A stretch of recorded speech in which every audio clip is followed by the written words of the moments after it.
बिस्मिल्लाहिर्रहमानिर्रहीम। अस्सलामुअलैकुम। आप देख रहे हैं DDP एनालिटिका। अफ़गानिस्तान के वाइस प्रेसिडेंट अमरुल्लाह सालेह एक इंतहाई बेवकूफ़ इंसान और अपने मुल्क के लिए ज़िल्लत और शर्मिंदगी का बायस। वक्तन फ़क्तन ये पाकिस्तान पे कोई न कोई इल्ज़ाम आयद करता रहता है और इल्ज़ामात चूँकि उसमें कोई गहराई नहीं होती, कोई हकीकत नहीं होती, कोई उन इल्ज़ामात में कोई ऐसे शवाहिद नहीं होते जिनसे कि वो साबित हो सकें। लिहाजा दुनिया तो जानती है कि ये शख्स जो है ये लगातार झूठ बोलता है और फजूल बातें करता है, तो उससे लाजमी बात है कि अफ़गानिस्तान को शर्मिंदगी होती है। और ये हज़रत जो है इसको ना अपनी इज़्ज़त की परवाह ना अपने मुल्क की, झूठ बोल के तो अपना उस वक्त का टाइम तो गुजार लेता है, लेकिन बाद में पूरी दुनिया में कोई रिएक्शन, कोई इसकी बात को ना सुनने वाला ना समझने वाला सिवाय भारत के। क्योंकि बहुत सारा झूठ ये बोलता है भारत को खुश करने के लिए, उनके टुकड़ों पे पला हुआ उनका तनख्वाहदार है, लिहाजा उनकी खिदमत के लिए, ये उनको खुश करने के लिए पाकिस्तान के ऊपर कोई ना कोई फजूल बात करता रहता है। अभी इसने इल्ज़ाम पहले आयद किया कि जनाब पाकिस्तान जो है ये तालिबान को ट्रेनिंग दे रहा है, तालिबान को हथियार दे रहा है। ये इस कदर अकल का अंधा है ये शख्स कि ये देखता नहीं कि ईरान और रशिया का उनके ऊपर इन्फ्लुएंस कैसा है, चाइना का कैसा है। क्या ये इन्फ्लुएंस जो रशिया जब चाहता है उनको शॉर्ट नोटिस में बुला के कॉन्फ्रेंस कर लेता है, उसका जब जी चाहता है। और अभी तालिबान के बारे में जो कुछ वो बता रहे हैं कि जी तालिबान तैयार हैं इस काम के लिए, उस काम के, तो उससे नज़र आता है कि रशिया के पूरे कंट्रोल में है। तो ये कैसे रशिया के कंट्रोल में आ गए, ईरान के कैसे आ गए, जब तक कि वहाँ से उनको पैसा नहीं मिलता, हथियार नहीं मिलते।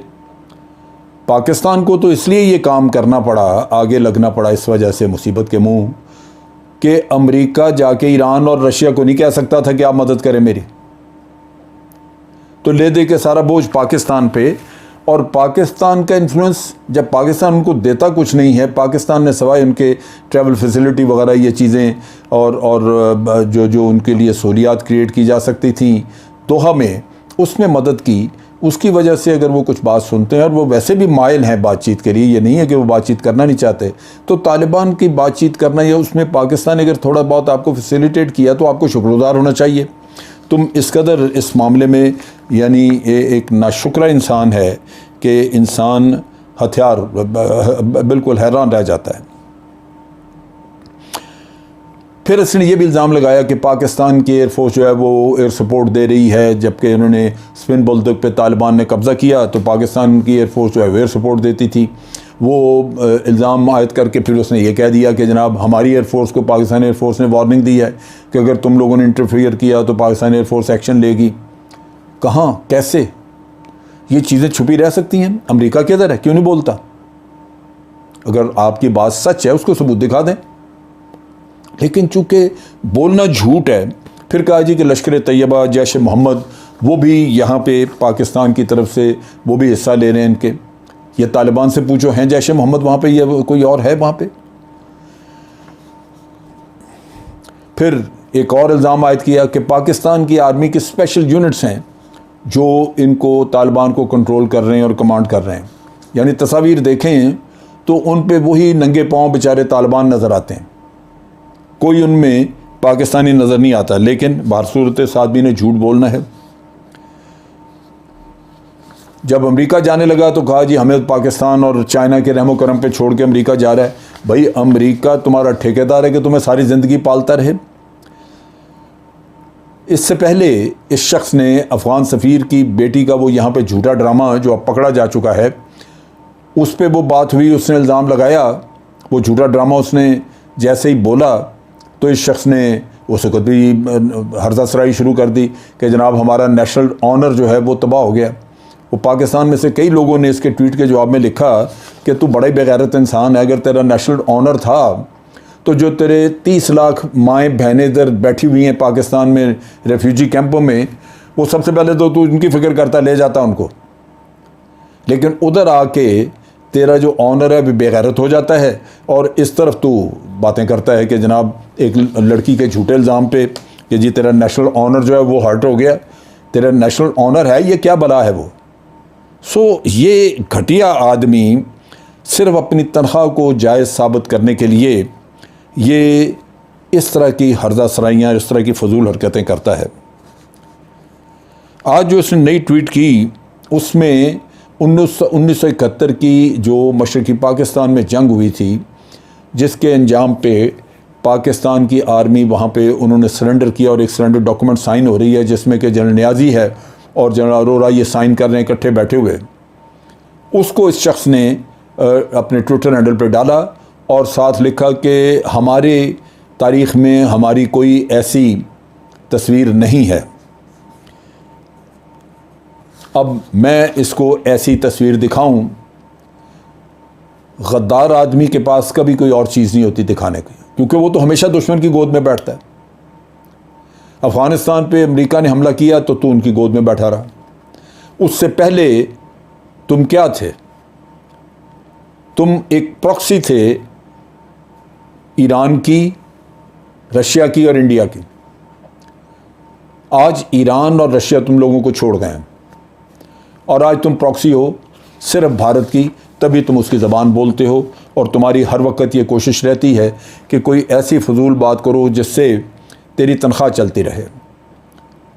क्योंकि CIA का पैसा तो बंद हो गया अभी, उन्होंने तो नहीं देना। अमरीकी तो बार बार कह रहे हैं कि हम पैसे अब उस वक्त देंगे जब यहाँ पे कोई एक मजबूत मुस्तहकम हुकूमत होगी।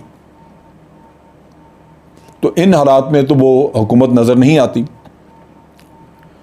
मैं अक्सर औकात भारत के लोगों को भी देखता हूँ कि वो 1971 की जंग का हवाला दे के इस तस्वीर का या वैसे जिक्र करके कि जो वो इतने 90,000 कैदी थे, मैं समझता हूँ कि जो भारत की तरफ से ये लिखते हैं उनसे ज़्यादा भी बेशर्म इंसान मैंने दुनिया में नहीं देखा। उनको चाहिए कि वो जनरल मानेकशॉ की वीडियो देखें। कोई वो मानेकशॉ ये बात करते हैं वहाँ पे कि हमारा और पाकिस्तान की आर्मी का रेशो 1 और 15 का था, यानी अगर पाकिस्तान आर्मी का एक सिपाही है, 30,000 फौजी थे हमारे पाकिस्तानी, तो 4.5 लाख इंडियन आर्मी थी। और फिर हमारे लोग अपने मुल्क से, अपने ज़मीन से, अपने वतन से 1200 मील दूर दरमियान में भारत की सारी टेरिटरी 1200 मील दूर लड़ रहे थे। ये बहादुरी है भारत की आर्मी की। मैं समझता हूँ कि कम से कम कोई बहादुर सिपाही इस मामले का कभी इस चीज़ का क्रेडिट नहीं लेगा जिन हालात में वो जंग हुई कि 1 लाख मुक्तिबानी, 4.5 लाख भारत की फ़ौज और हॉस्टाइल सारा दरमियान में इलाका और मुल्क में भी हॉस्टिलिटी। और वो फ़ौज जिसका आप 90,000 कहते हैं, वो फ़ौज वो थी जो 30,000 ख़ुद थे फ़ौजी और बाकी उनकी फैमिलीज़ पाकिस्तानी जो वहाँ पे बैंकों में काम करते थे, रेलवेज़ में थे, मुख्तलिफ ओहदों पे, सिविलियन वहाँ जो अपना कारोबार चला रहे थे, मगरबी पाकिस्तान से गए हुए वो लोग थे। 60,000 वो लोग थे, 63,000, 93,000 कैदी थे। कभी सिविलियंस को, इन लोगों को कैदी रख के दुनिया में किसी कौम ने फ़ख्र महसूस किया है? सिर्फ भारत ही करता है। क्यों? कि अंदर से बुज़दिल है, उसके पास दिखाने को और कुछ है नहीं। बार बार इसका ताना देता है जिस चीज़ का खुद उसको शर्म आनी चाहिए कि हमने किया क्या था।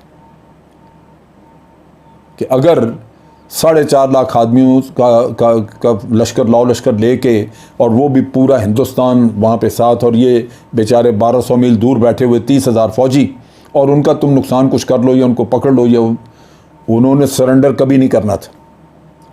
ये GHQ से उस याह्या खान का ऑर्डर था जो वो बाद में कहता रहा कि मैंने कहा बड़ा खून खराबा होगा तो बेहतर है कि इनको कहें कि छोड़ दें, तो उसने उनके ऑर्डर्स पे उन्होंने सरेंडर किया।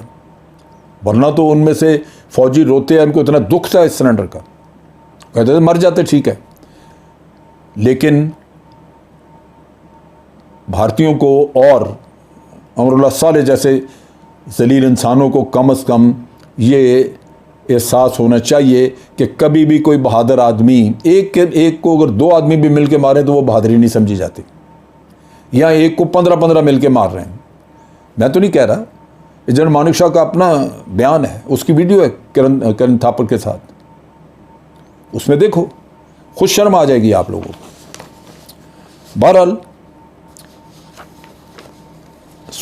ये तो है डूब मरने का मकाम उन लोगों के लिए जो हमें ये मिसाल सुनाते हैं, क्योंकि जहाँ कहीं जंग हुई है पाकिस्तान मगरबी सरहदों के ऊपर, वहाँ कभी ऐसी सूरत हाल सामने नहीं आई।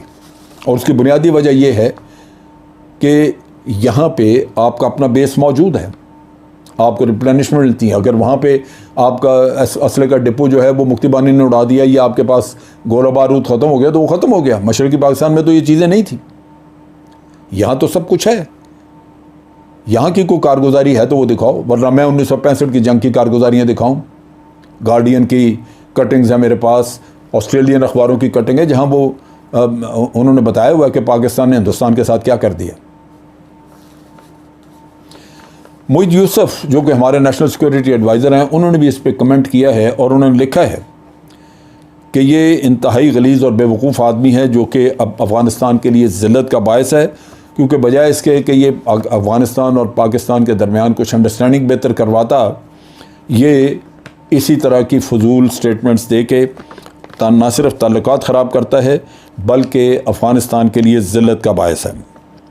ये आदमी 20 साल अमेरिका की गोद में बैठा रहा और उस पर समझता है कि मैंने बड़ी दिलेरी की, बड़ी बहादुरी की।